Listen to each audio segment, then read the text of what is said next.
Welcome back, everybody. Welcome back to the Canyon. Welcome back to another installment of Is this It Came from the Workbench, volume 13 or 14? It's either 13 or 14. It's this one. It's this one right here. Let's pan back. There we go. Oh, no. There we go. And why we pan back is no more of that. All crawlers have been decastled, including this one. So now there is a 4S, Ovonic 4S 1300 in there, running everything that it was running before.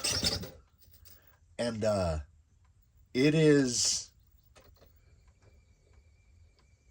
it's really something else. Like, you can go real slow. How I got here is we got a Rhino, and I was sitting here looking at it going, where am I going to put that? So, you know, my woodworking heritage came through. Woodworking, a little goo to hold it down. There we go. A little Rhino up front. The wiring is actually, like, I'm pretty happy with that cleanliness level. Everything went together well. I have not changed anything else. I pulled out that speed control, put this speed control in, and as you can see, we can do it with a knob. We'll do the So, I mean,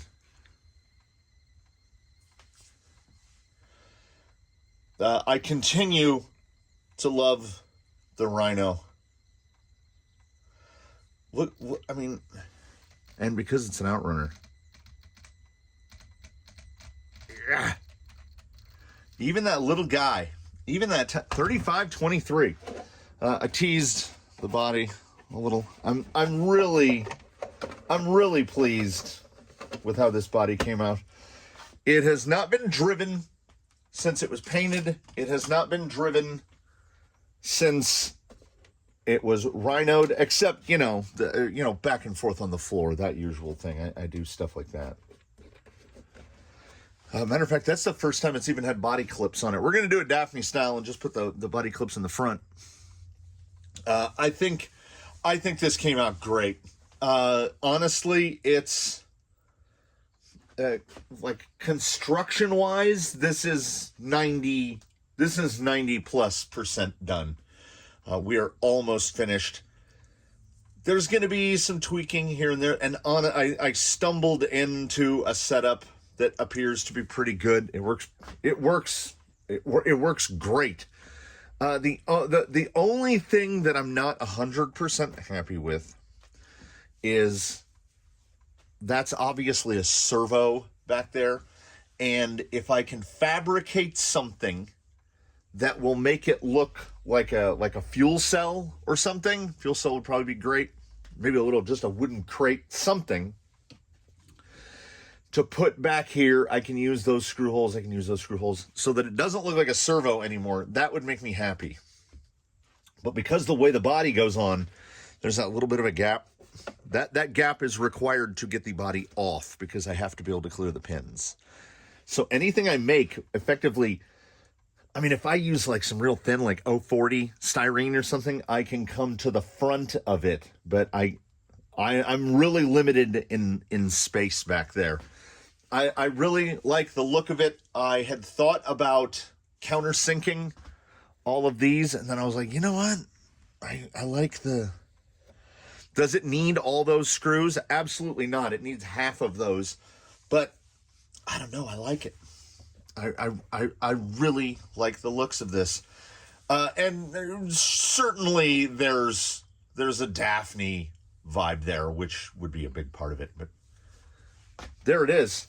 This won't be a ghost ride. This will be the wheel. I emailed Shaker MT some pictures of it, and he was like, awesome. Take it to the slot machine. And I was like, no. And he said, I didn't build it to put it on a shelf. And that's fair, but that's for him to scar up. So we're going to make some small effort not to add any more patina than has already been added. I mean, that's just how I is. So let's take this out. We'll do, that just got some torque. We'll do a little soft mushing, just because I want to see it go. And we'll call it 90%. It's less insane wheel speed than I thought it was going to be, or I'm just getting used to it. Like, I do have a lot of things with Fusion Pros in them. But that's 2300 on 3S. This is 2100 on 4S. It'll go. But this is a build. Oh, and wholly unanticipated. You see that tire turning right there? That's the only spot we've got rub, is at the very tip of the fender in the front. Rubs on those massive lugs on the KLRMs. But this is a build that makes you go, you know what's awesome? Expensive things. Because this thing is so smooth. It is so smooth.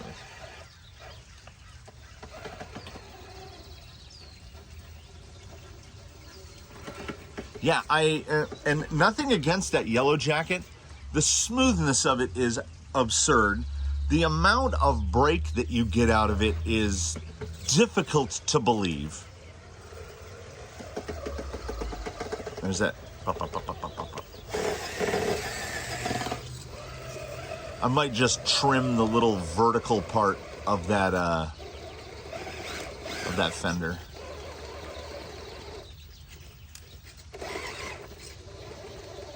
I love how responsive the rig, all the bits and pieces combined to make big overdrive feels amazing on this.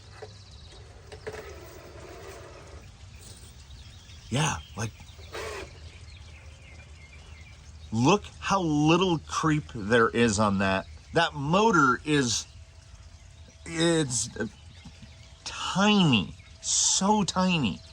I'm genuinely impressed with that motor. And then I guess, I mean, I'm not the comp guy. I've definitely pointed that out before. I'm not the comp guy. But this, I think this might be as close as I've built.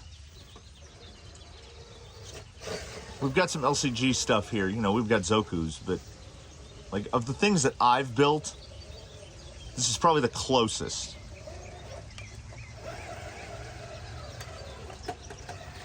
It's so smooth.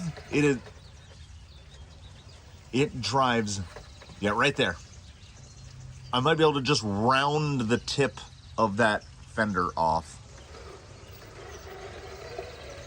Well, we might as well make it, try to do hard stuff, because it's its name. Try a couple different angles here. We go in cold, as usual. Okay, this is small.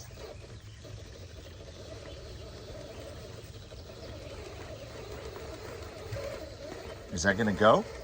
And I've mentioned before, on this particular, what I've been calling it, staircase, on this particular part of Dry Bone Valley here, rigs have a tendency to get shuttled towards camera, to their right. And that does not happen with this setup at all. Got a little tiny bit light in the front, but not only is there no added weight here, if anything, we've removed a bunch of weight. Oh no. Did y'all get a look at how clean the belly on this thing is? Like, at the extreme, in certain instances, I can feel the relative lack of torque compared to other builds, because this is the smallest outrunner we're running in anything here. 3530 is the next closest. I have a couple Flash Hobby 3530s, and I mean, this is, I'm gonna go bump. Oh, ho, ho, ho. Throttle curve and whatnot might not be a bad idea on this.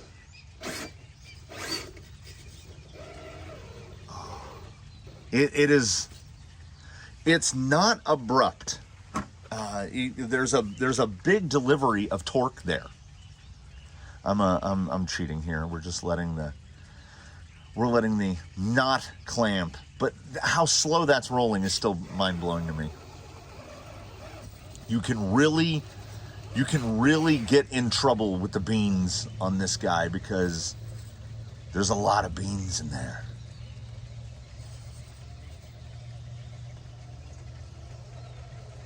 I am curious already as to what kind of heat we're going to be looking at, if we're going to put any heat in the motor. Yeah, so close to no rub. Under compression, okay, let's see, tire bound? No, nothing. Oh, the immediacy of that power delivery makes me want to tell everyone, you need an outrunner and you need 4S in everything. And I would guess at least a small part of this, if not a large part of this, is a rotating mass thing. We have very little rotating mass in that motor. Can we pull over?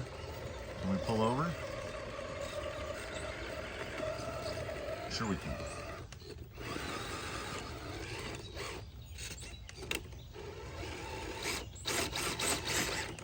Oh, he's a little turtly. Says that he's going to make efforts not to roll it, proceeds to roll it numerous times. Yeah, that straight drive up, that was real good. What are we gonna get grip-wise here? Is it gonna shuttle? It's shuttling, but not because we can't get where we want, but rather because it has so much drive. This is a very aggressive forward bite tire. Very aggressive. Yeah, it's so maneuverable. It's so maneuverable. Every time I drive it, I'm like, oh man. Okay, how are we gonna pull here? Yeah, just put it where you want it. Let's go big, trying to cut that turn in. Oh, it's one of the, if not, oh, that, it's so good. I don't know if it translates in the video. Like, the things are only happening for a split second, but it never feels out of shape. Like, I feel like I am positioning it exactly how I want to at all times. Okay, so this is a hard spot to cut right here.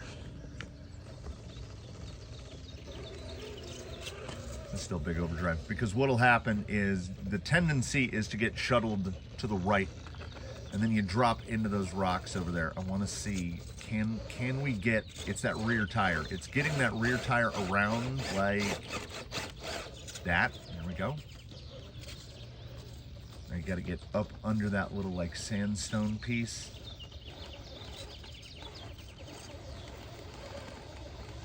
And big gap. This is big. Small might work better here. Throw a little more grip to the rear.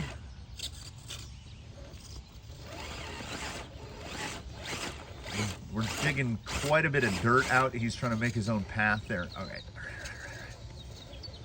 I don't think I've got the skid in. Nope. Okay, we want to sidle it up a little more, because you don't want to do the cut back too soon and get the tire under an underhang. You see that rear now is in the same spot the front was. We're going to do a little pivot motion here, a little pin striper.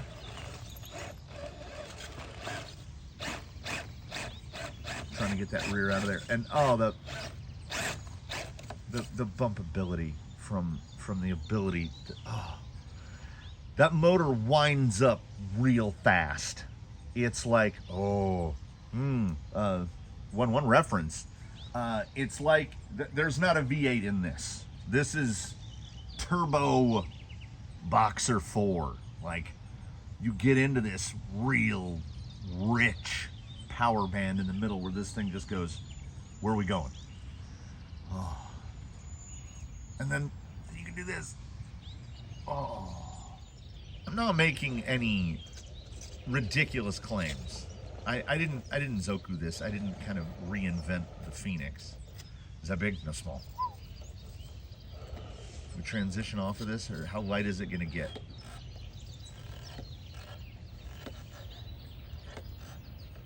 You can hear the lug just pop, pop, pop, pop, pop, pop. I might trim it a little.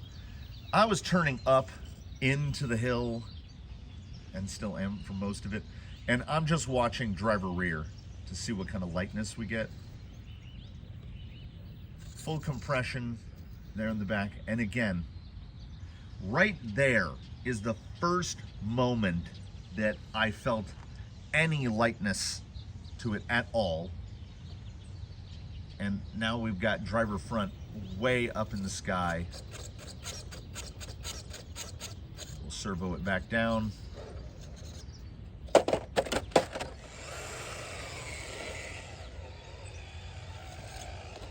But I don't know what it is. I don't know what it is. Is it that the whole is more than the sum of the parts? I don't know. For a rig that, like, these are the link and shock positions that I chose when I assembled it. So either even a blind squirrel finds an acorn, or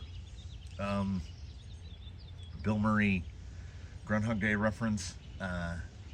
Maybe it's not that God knows everything, it's just that he's been around for a long time. Have I been wheeling and wrenching and hemi-demi building Phoenixes long enough now that I'm getting better at it? Then I remember Eddie, and I'm like, no, you have no idea what you're doing. But this thing is unreasonably good, and that is ostensibly a mud tire, the KLR-M. They are, like, that little pull up the canyon off to the left there, that little cut, that was as good as any rig has ever done it. It helps that he doesn't have fenders, but it mostly helps that he has a tire that when it gets into dirt, it just doesn't care. Yes, they are wildly expensive, but yes, they are really good. I don't know if I've found a mixed surface tire as capable overall. Would I still buy a Fossil? Yeah, because, you know, I'm cheap. Okay, this is a bad, okay, where that driver rear is right now, you want it to be, there's that rock is a little darker. You want that tire to be down about 2.5 inches, because you want to be able to get some nose attitude for getting up here, but we'll see how light it goes. I do have the passenger front up high enough to hopefully hook the ridge. I'm usually seeing this from the other angle. We will see how it does here. I will say, not being able to see all 4 tires is generally not good. You want to be able to see all 4. So I'm just kind of watching, I'm watching the cross, effectively. I'm watching passenger front and driver rear to see what that attitude is doing. And air downs work. They just do. And I am now starting to wonder, I love a 3D insert, but I don't think I genuinely don't think that the 3D insert is always the answer. I don't, because there's this options overload. There's too much ability to tune, so you can get an insert that isn't quite matched to the tire of the rig, so we fall right back into that same hole that we do with any other type of insert, where the number of tires I've found that haven't been immediately and visibly improved by putting a double bun in them is pretty small. The double bun is not the answer to everything either. It works a lot better in some tires than it does in others. Super soft compounds can't really take full advantage. I know I'm talking myself into, oh no. So yeah, driver front is way too low. It's into an overhang.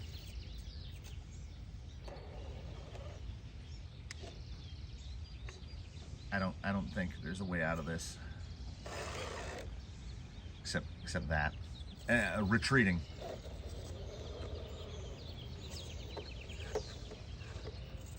Okay, watching that tire go up. Yeah, the fact that like these rims, the rim tire combo, not that heavy. No knuckle weights, no nothing. The nimbleness. I don't think I would add weights to this. Were this a resident, I don't think I would add weights, because the more I wheel it, and I do not have a ton of time wheeling it, obviously, but the more I wheel it, it's so nimble. I absolutely love it for that. So when you build rigs like hardlines, you begin building things that are harder and harder lines.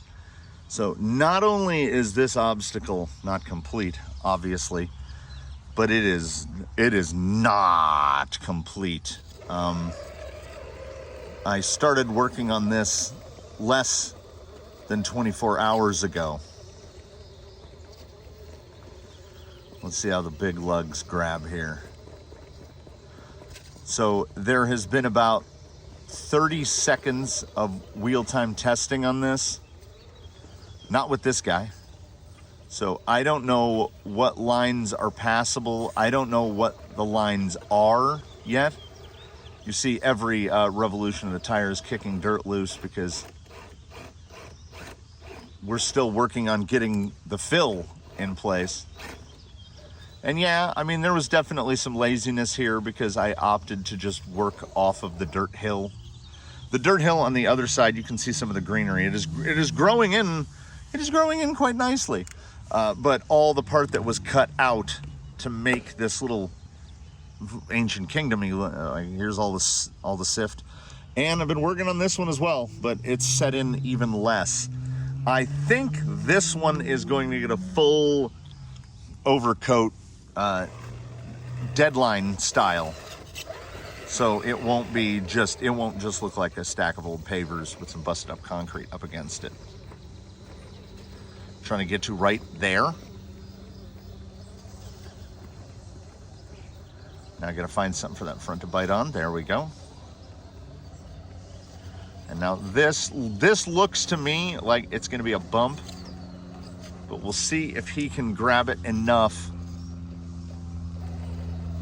Just, oh, that passenger rear is, that's in the stuff. Okay, there we go. Need to get those side lugs in that rear up, up, up. This is small overdrive the whole way. There we go. Now can we swing, or is it gonna wash? Oh! Yeah, it's an overhang. Woo! Need a double bump.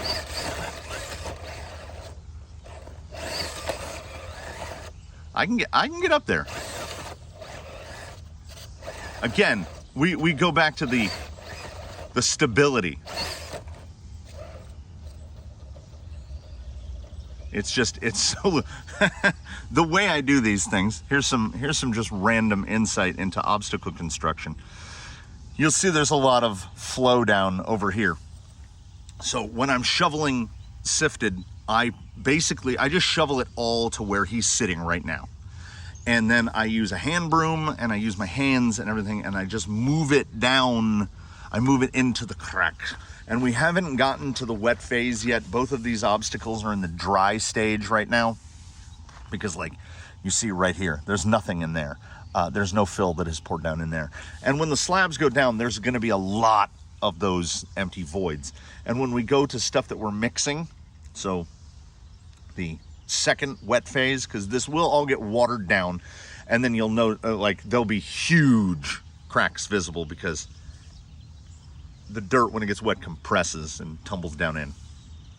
So when we get to the second wet phase, where I'm applying mortar, I don't want all that mortar to just fall down inside.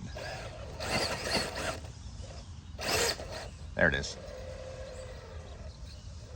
And I don't want to get up there. You can see the morning dew sparkling on the grass. He's already dirty. I don't want to get him wet and dirty too. So the only thing I haven't decided about this guy is like what's going to happen right here. That's just a vertical face held in place by compression, that the dirt compressed, and it won't stay like that. Like when that gets hit by summer, that's just going to fall away. I want to do some other little climbing stuff on the other side, almost like a little trail that comes up over the top. I don't know if I'll be able to get up onto this. No, let's drive out of frame, which always makes for good video. And we'll swing it around over here, and we'll see how we can come up here. How much dirt are we gonna dig? Yeah, kick, baby, yeah. Yeah, they are KLR-Ms and not KLR-D. The fill dirt that I've been pouring in softens so quickly that, oh, look at it come out of that front tire. He is driving in powder. I dug the dig a second too late. Oh, it's so slippery here. Can we pull that? Can we get over that? Look at the dirt just cascading down. Another bumpertunity here. Oh, anytime you move back, there's just a complete loss of traction because of what we're driving on. But if these tires can cut down through to get to the rock underneath, boy, do they go.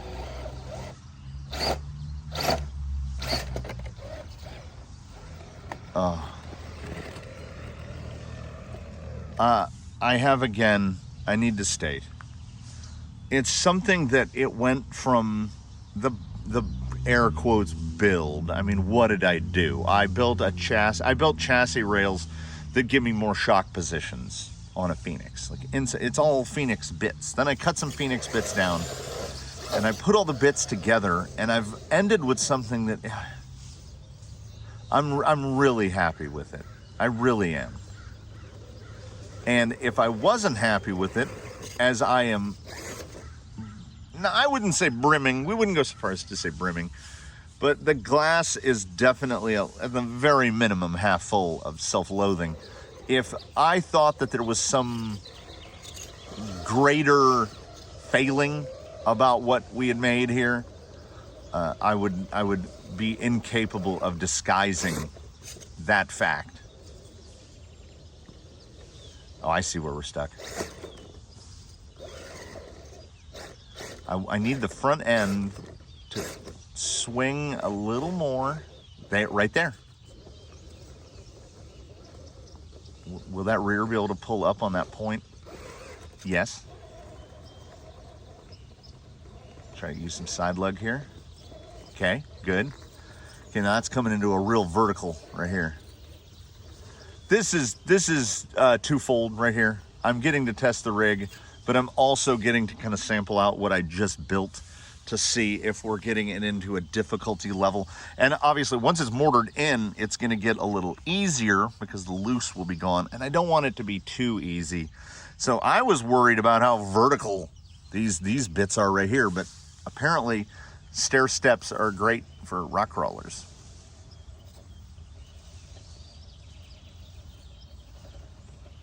When you think that if it translated in 1/10 scale, those steps would be 2 feet high. Uh-oh. Yeah. I guess a sprung to unsprung ratio is what's making him definitely turtly enough for Turtle Club. But again, that's an easy remedy, easy fix, but is it something that I would seek to fix? It's so snappy. Like, of course, I'm making mental comparisons to Daphne.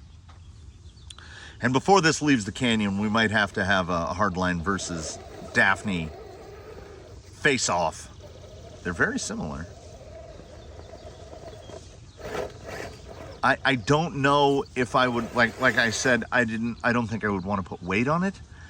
I don't know if I would want to put rotating weight on it either, because this little section is much better on small overdrive, by the way.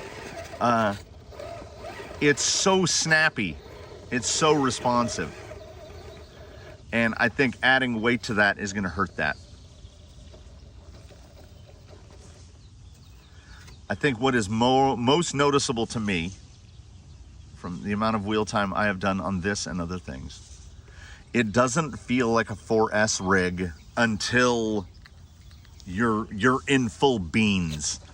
Then there's so much power.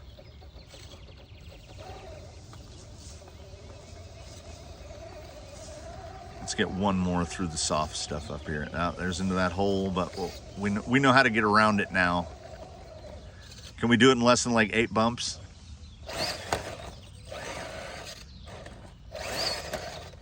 Oh, that's a better line right there.